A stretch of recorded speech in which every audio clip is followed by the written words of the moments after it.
We're going to get some more expert analysis from around the world.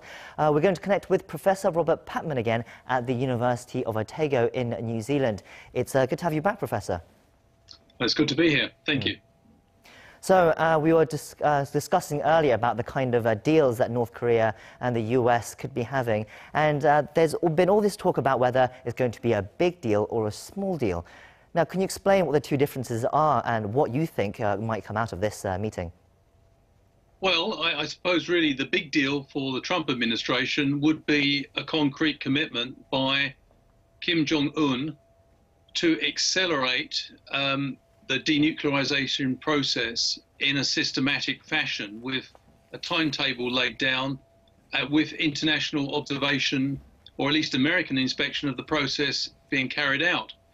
That would be a really big outcome for the Trump administration, a really big outcome for the Kim Jong-un regime, I suppose, would be not so much the surrender of nuclear weapons or giving them up, but a commitment to move in that direction with an agreement that with the Trump administration to end the official state of war between the two countries. In other words, a peace declaration, and also a partial lifting of sanctions. Kim Jong-un must be desperate to get some sanctions relief. So I think there are two big outcomes for both sides. But you know, on looking at a different scale, on disappointing outcomes or smaller outcomes, well, from Mr. Trump's point of view, what he may consider to be a big outcome, which may be an agreement to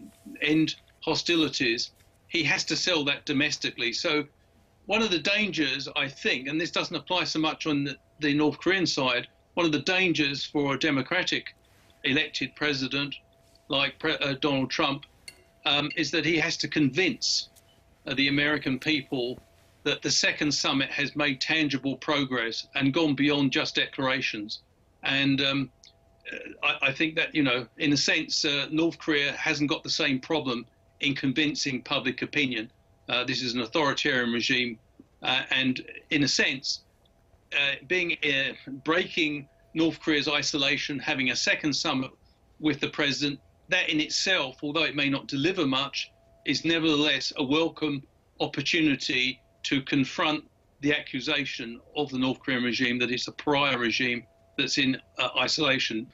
Kim Jong-un could presumably sell that. He doesn't need to sell it, but he could present that as a major victory for North Korea. President Trump seems to be lowering expectations in the run-up to this summit. So what should we expect? I mean, can we expect some progress, or is this just small steps and we're going to have more summits, as President Trump has also suggested as well in the past?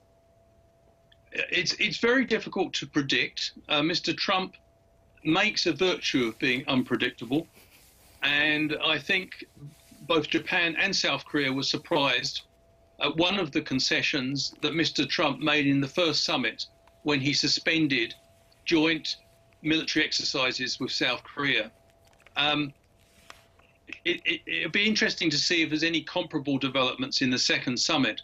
But yeah, it seems to me one of the crucial issues is whether Mr. Trump does get the sense during the meeting, the second meeting with Kim Jong-un. And remember, Mr. Trump is putting a tremendous emphasis on the personal chemistry between the two leaders. He referred today to Kim Jong-un as his friend, and he recommended that his friend learns from the Vietnamese experience of economic reform. And he hopes that that will convince the North Korean leader that it is worth giving up nuclear weapons to get that sort of economic recovery in his country. But yes, it's very difficult to see exactly what the precise outcome will be.